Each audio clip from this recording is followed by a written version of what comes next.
La confrérie des Louves de Florence Rhodes aux éditions du Caïman. Jeudi, 8h10. Beau travail, Abel. Hamelin s'assit, un sourcil en suspens. Dacosta ne l'avait jamais appelé par son prénom.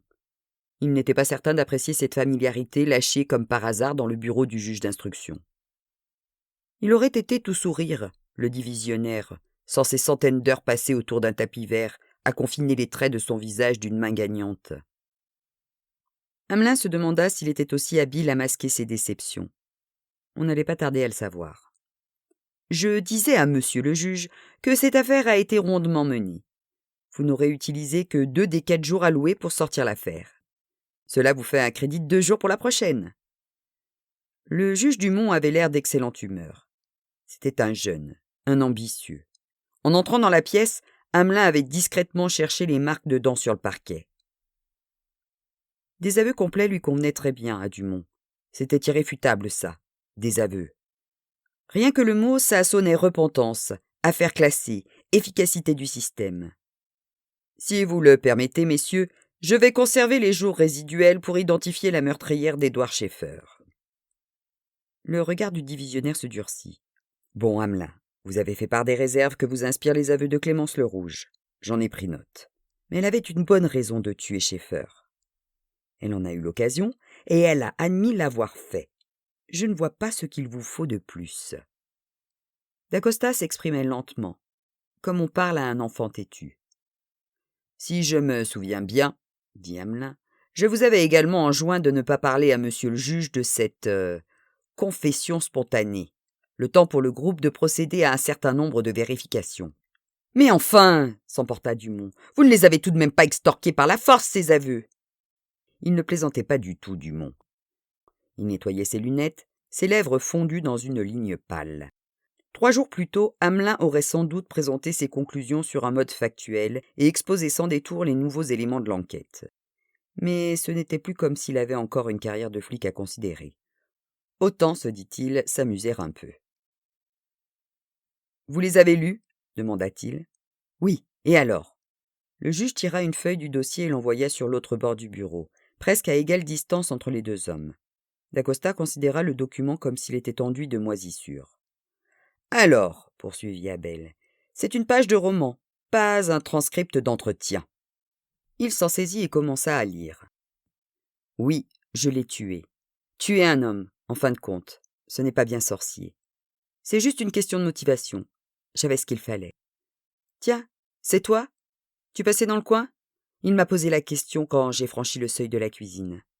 Je l'ai salué d'un sourire un peu hésitant, la main crispée dans la poche sur le manche du choqueur électrique d'autodéfense. La question m'a traversé l'esprit dans toute son absurdité. Fallait-il sourire à un homme qu'on est sur le point d'assassiner ? Bon, ça va, vous voulez en venir où ? Et donc, ça ne vous paraît pas incongru ces considérations sur l'opportunité de sourire à sa victime ? Ou la quantité de sang d'un corps humain ? Je passe sur la description d'une décharge de choqueur qui fleure la vidéo YouTube à des lieues à la ronde. Rien ne manque, de la couleur du crépitement à l'odeur de brûlé.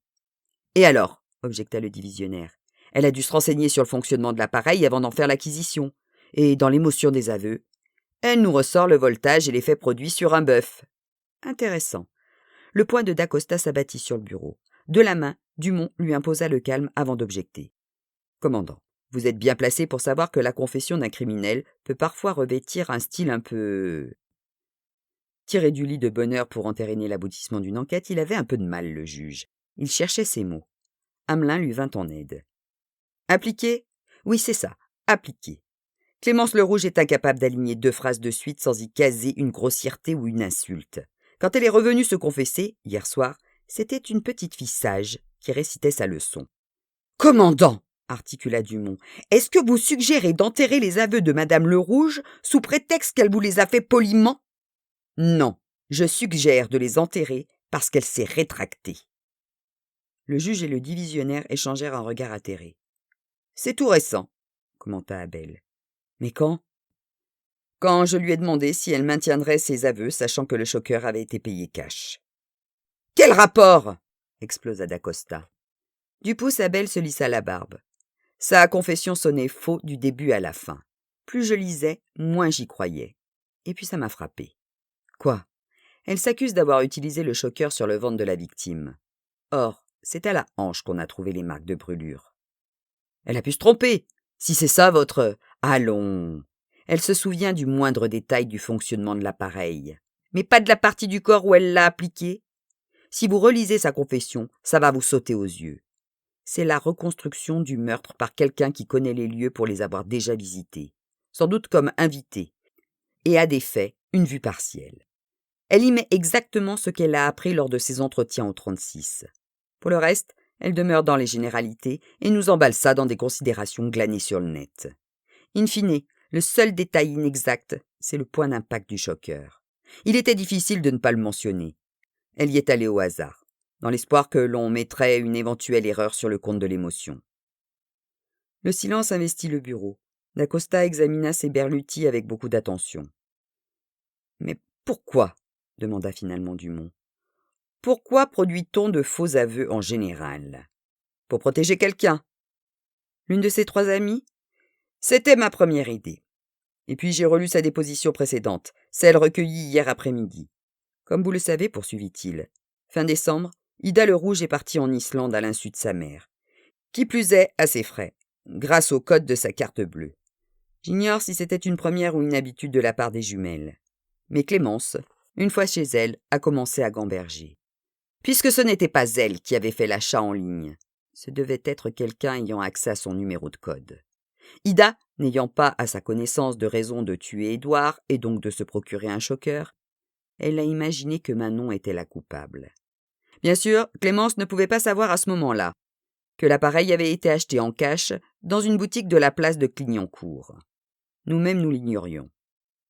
Elle a mis au point son petit scénario, effectué des recherches sommaires pour répondre de façon à peu près crédible à nos questions. Il ne lui restait plus qu'à revenir s'accuser du meurtre, tout cela dans le but de couvrir sa fille. « Qui a réalisé l'achat en ligne ?» demanda Dumont. « On a vérifié, c'était Ida le Rouge. Elle a acheté une bombe lacrymogène après s'être fait importuner dans le quartier de son petit ami. »« Ce n'est qu'une théorie, » objecta Dacosta. « Je maintiens que Clémence le Rouge est la meurtrière, et votre imagination débordante, en lui offrant une magnifique porte de sortie, nous prive de ses aveux. » Hamelin se cala dans son fauteuil et secoua la tête.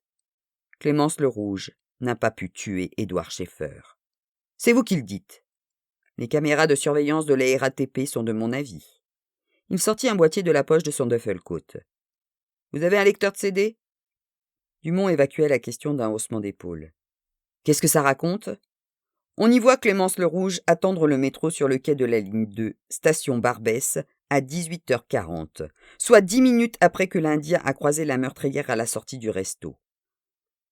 Une voix annonce la suspension du trafic en raison d'un colis suspect. Le Rouge se dirige alors vers la sortie. On la perd à ce moment-là, mais peu importe. Sauf à être dotée du don d'ubiquité, elle ne pouvait pas se trouver rue d'Artois presque au même moment. Nouveau silence. « On peut savoir pourquoi vous nous parlez seulement maintenant de cette vidéo ?» s'enquit Dumont. « On vient à peine de l'obtenir. Ça faisait partie des vérifications en cours. » Abel se leva et marcha jusqu'à la fenêtre, fasciné par le quadrille des flocons. « À ce stade, Hamelin, » lui demanda Dumont, « laquelle des 3 autres a la faveur de vos soupçons ?»« C'est difficile à dire. N'était le témoignage du cuistot, je dirais... » « Oui. » Il était difficile de manquer l'impatience dans la voix du juge. Hamelin se détourna à regret de la fenêtre et leur fit face. « Rien. Je vais me concentrer sur Maud Hermann. »« La seule qui n'a pas de mobile, » tonna Dacosta. « Pourquoi elle ?» interrogea Dumont. « Elles m'ont toutes menti. S'agissant de Clara Montivalli, Clémence le Rouge et Denis Schaeffer, j'en connais les raisons. Pour ce qui est de Maud Hermann, je ne comprends toujours pas pourquoi. Ça me chiffonne. » 8h30. « Eh ben merde, il ne s'embête pas, Kevin !» L'appréciation émanait d'un jeune homme d'une vingtaine d'années. Son teint pâle, ses yeux ronds comme des soucoupes, et sa bouche ouverte sur une glotte frémissante évoquaient un personnage de dessin animé japonais. Il était vêtu d'un caleçon à rayures et d'un t-shirt des Red Hot Chili Peppers. Le blanc de ses yeux était strié d'un entrelac de vénules pourpres. Son regard parcourait Martens des talons à la racine des cheveux, dont il avait une vue partielle, puisque le lieutenant le surplombait d'une tête. Tentant à grande peine de maîtriser son agacement, Martens répéta sa question. « Je peux le trouver où? Eh ben merde. Vous voulez entrer? Demanda-t-il d'un ton chargé d'espoir. Il entrouvrit la porte. Martens détourna les yeux du lit défait et des cartons de pizza où traînaient encore des croûtes crénelées de traces de dents. Sûrement pas. Ce que je veux, c'est parler à Kevin. 3 minutes plus tôt, le lieutenant avait trouvé la chambre de Kevin Regal vide et tenté d'obtenir des informations auprès de son voisin de palier le plus proche. Et sinon, je peux faire un selfie avec vous? On verra. Je le trouve où, Kevin? Preuve irréfutable que la constance paie, la question finit par trouver son chemin sous le crâne du jeune homme qui fronça les sourcils. Vous avez essayé chez son daron? Sinon, il bosse dans une armurerie porte de Clignancourt. Son père et son employeur ne savent pas où le trouver. Une lueur de méfiance anima, quoique le terme semble excessif, le regard de l'étudiant. Vous le cherchez pourquoi, au juste? Eh ben merde, il vous a mis enceinte, c'est ça? Martens se retint in extremis de s'identifier comme officier de police, soucieuse de ne pas attirer d'ennui à Kevin Regal, qui, pour autant qu'elle le sache, n'avait rien à se reprocher. Non, ce n'est pas ça. Hé, Aziz, tu sais où trouver Kevin? Martens se tourna vers le dit Aziz qui arrivait à leur hauteur. Un cahier sous le bras, un sac de bagels à la main. C'est sa semaine de ski, répondit l'étudiant. Il est parti samedi avec des copains. Vous avez une adresse, un numéro de fixe? Non, je n'avais pas besoin de le joindre. Dites-moi tout ce que vous savez. Ça va être vite fait. Je sais qu'ils ont loué un chalet aux Arcs 1800 et qu'ils étaient une douzaine, c'est tout. Ils ont réservé par Internet? Aziz plissa les yeux. D'après ce qu'il m'a dit, un de ses potes s'est occupé de la réservation sur le site d'une agence de la station. Martens dévalait déjà 4 à 4 les escaliers de la résidence universitaire. Elle entendit à peine protester une voix géniarde. « Eh ben merde! Et mon selfie !» 8h40. « Hamelin, j'écoute !» Il a répondu sur un ton distrait. À peine sorti du bureau du juge, Dacosta l'a crucifié. Il n'était pas content, le divisionnaire. Il est comme tout le monde. Il n'aime pas beaucoup qu'on se paie sa tête. Abel le comprenait, mais il n'avait pas résisté à la tentation. En son fort intérieur, il admettait aussi avoir obéi à son instinct. On ne se fait pas impunément un ennemi de Dacosta. Hamelin avait saisi aux cheveux une occasion en or de brûler ses vaisseaux. En signant l'arrêt de mort de sa carrière, il s'était privé de l'une des dernières raisons de ne pas tenir la promesse faite, il y a longtemps, à une petite pierre tombale. « Commissaire Edmond Santoni, vous m'avez laissé un message. » Un accent du Sud comme un refrain. Hamelin le remercia et exposa en quelques mots les raisons de son appel. « Je vous dérange probablement pour rien. On est sur une autre piste qui incriminerait une femme. Mais histoire de ne rien laisser au hasard, comme mon restaurateur s'apprêtait à ouvrir un établissement sur le cours Saleia, et qu'il était harcelé par un type à l'accent slave, vous avez pensé aux voleurs dans la loi? Oui, les Vora. Vori versus Zakon, corrigea Santoni de son accent chantant. Qu'est-ce que vous pouvez m'en dire? C'est une confrérie née dans les camps soviétiques. La moitié au moins est composée de Géorgiens. Les mecs ont un code de l'honneur très strict et des tatouages en fonction de leur grade. Ils ont aussi un réseau bien organisé et très hiérarchisé. On a récemment créé une brigade anti-mafia en PACA, qui vise principalement à lutter contre cette organisation. Mais je ne suis pas certain qu'ils aient quoi que ce soit à voir avec votre affaire. Pourquoi cela? Santoni laissa échapper un rire profond. Pauvré, si vous soupçonnez une femme, franchement, ça ne colle pas. Par ailleurs, les Géorgiens sont surtout spécialisés dans le vol, les cambriolages. Ils ont des affinités avec les serrures. Le racket, c'est plutôt l'affaire des Corses. C'est ce que je pensais. Bon, je ne vais pas vous faire perdre plus de temps. Écoutez, Hamelin, tant que je vous tiens, il y a quelque chose que vous devriez savoir sur l'une de vos suspectes. Quelque chose qui s'est passé à Nice il y a 8 ans. Peut-être sans rapport avec votre enquête, mais on ne sait jamais. Hamelin déglutit. Comment au juste pouvez-vous savoir qui sont mes suspectes? Le rire de Santoni résonna à nouveau dans le combiné. J'ai mes entrées à la PJ. Bon alors, c'est un faux. Ça vous intéresse? Dites toujours. 9h31. Steven Joubert touillait son 3e café du jour au stylo, les yeux dans le vague. La journée commençait mal. Il avait passé l'âge de quitter les night-clubs à la fermeture, beurré comme une tartine, et de ne faire un saut chez lui avant d'aller travailler que le temps d'une douche rapide. Il devrait sérieusement songer à adopter un rythme plus mesuré. Une résolution matinale qui survivait rarement à la fin d'après-midi. Il contempla avec rancœur l'épais dossier que lui avait remis la veille Maud Hermann. Il aurait dû passer sa nuit à le lire au lieu de draguer des top modèles slaves à grand renfort de coupes de champagne. Ça aussi, il le savait. Le problème à ses yeux était d'ordre hiérarchique. Dans un monde parfait, Maud aurait dû être sa subordonnée. Elle était d'une intelligence phénoménale. Il aurait fallu inverser une échelle de quotient intellectuel rien que pour s'adapter à ses capacités. Prendre connaissance du dossier, le digérer et le synthétiser lui aurait demandé à peine 1 heure. Joubert avait la lucidité de ne pas se surestimer. Il ne lui arrivait pas à la cheville, côté neurones. Mais il avait du charisme, de la classe, de l'entre-gens. Toutes les qualités politiques, selon lui, d'un bon directeur de cabinet. Et pourquoi pas, même. Il secoua la tête, chaque chose en son temps. Avec Maud sous ses ordres, il pourrait aller très loin. Au lieu de quoi, il lui rédigeait des notes de synthèse et préparait ses rendez-vous. Il ouvrit le dossier sans conviction et le referma aussitôt. La boucle de fermeture qui prolongeait la sangle de tissu émit un tintement géniard. Il devait à tout prix trouver un moyen de prendre la place de Maud. Il avait commencé, mettant à profit ses rares absences du bureau, à la contourner pour se frayer un accès direct au ministre. Mais ses progrès allaient moins vite que la dérive des continents. Lors de chaque aparté qu'il obtenait, Meissonier, sans en avoir l'air, vantait les mérites de Sadir Kab. Il devait trouver un moyen de la discréditer. Le téléphone le tira de sa rêverie et réveilla son mal de crâne. Il grimaça et prit le combiné.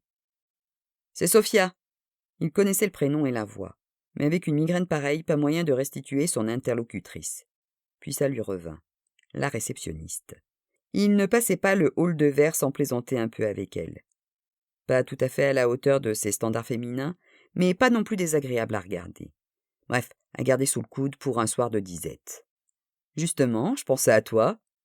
Toi qui me disais la semaine dernière qu'il ne se passait pas grand-chose dans les ministères. » Elle minaudait.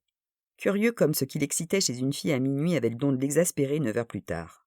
« Oui. » Il but la dernière gorgée de café et lança le gobelet de plastique vers la poubelle qu'il rata de 30 bons centimètres. « Il y a 10 minutes, 2 flics, un barbu et un beau balèze se sont pointés pour voir ta bosse. Et ils viennent de repartir. Avec elle. » Un sourire se forma sur les lèvres de Joubert. À bien y réfléchir, la journée ne démarrait pas si mal. 10h08. Vous ne voulez pas m'en dire davantage? Le ton est celui de la curiosité. Celui dont on use pour demander au serveur la liste des plats du jour. Hamelin se demanda ce qu'il faut pour ébranler Moderman. Quand ils se sont présentés à son bureau et lui ont demandé de les suivre, elle l'a fait sans discuter, aussi émotive qu'un garde royal devant Buckingham Palace. Tout au plus a-t-elle donné des instructions à son assistante. Annuler une réunion, reporter une conférence téléphonique. Dans la voiture, elle n'a pas cherché à les questionner, absorbée dans la contemplation des quais de la Seine. Il aimerait attribuer à ce flegme un signe de culpabilité. Mais de la part d'une telle femme, ce peut être seulement une manifestation de sa capacité à se contrôler en toutes circonstances. Installée dans le bureau d'Abel, elle les questionne pour la première fois.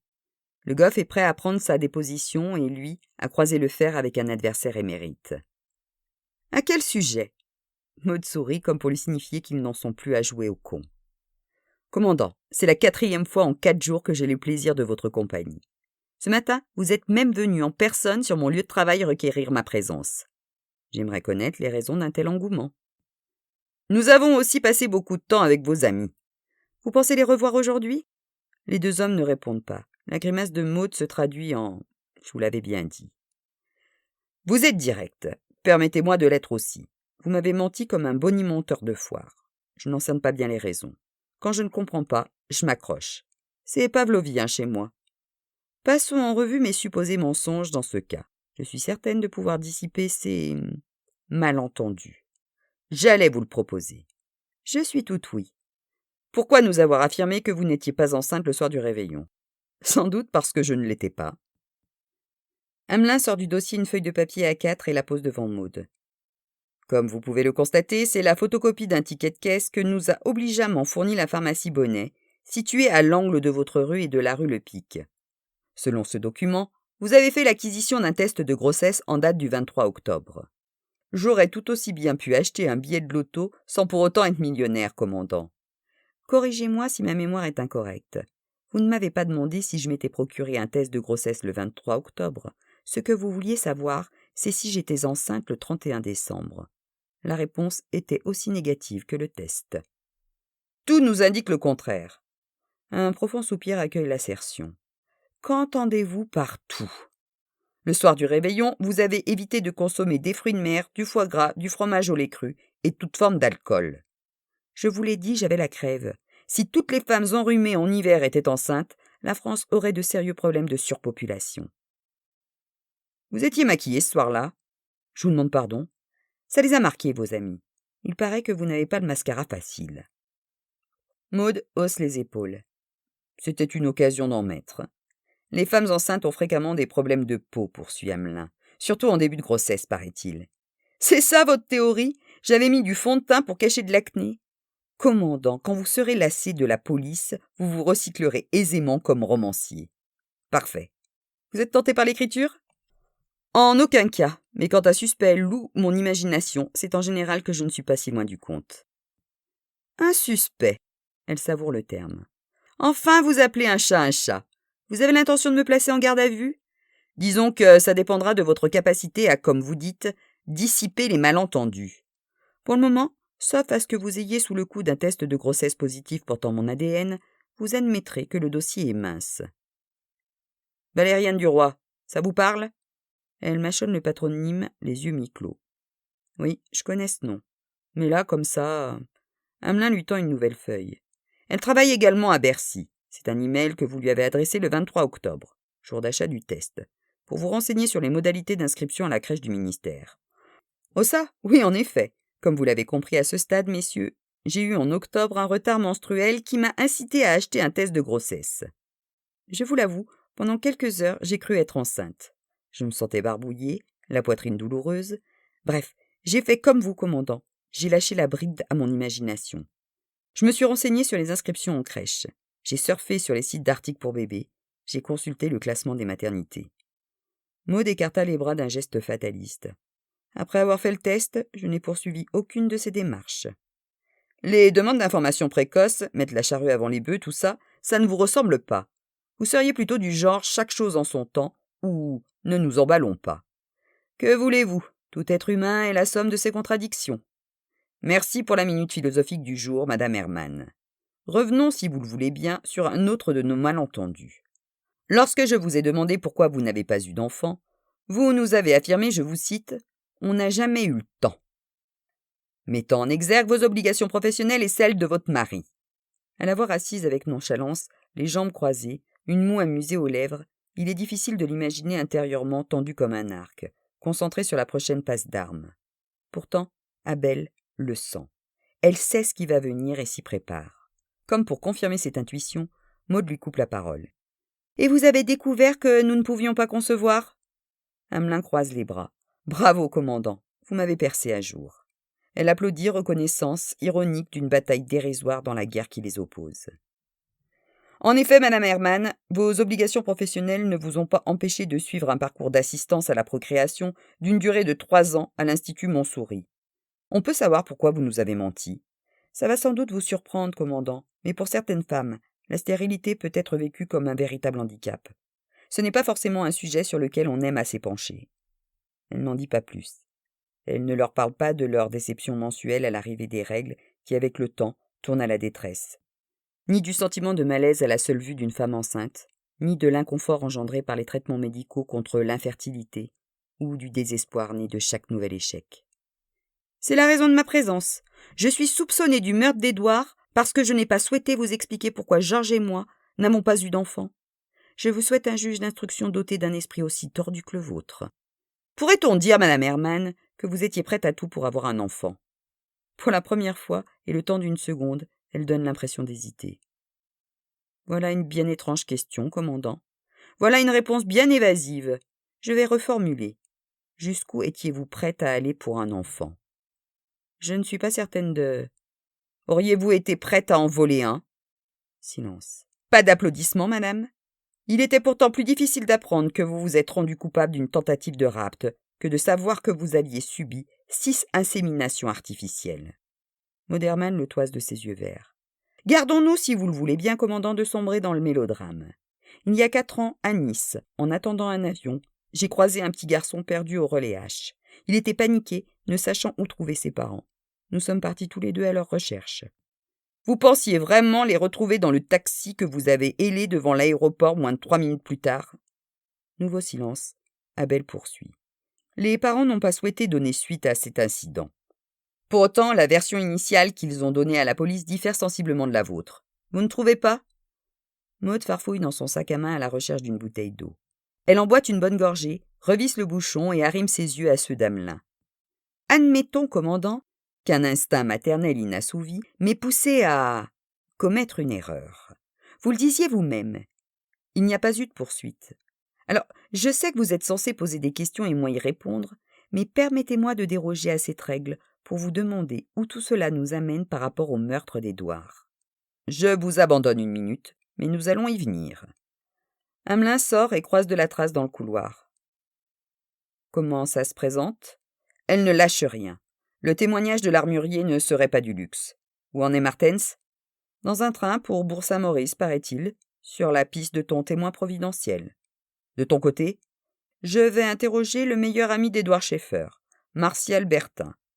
Je ne pense pas qu'il puisse nous apprendre grand-chose à ce stade de l'enquête, mais j'avais fixé le rendez-vous avec lui avant-hier. J'y vais, par acquis de conscience. D'accord. Contacte-moi si tu apprends quelque chose.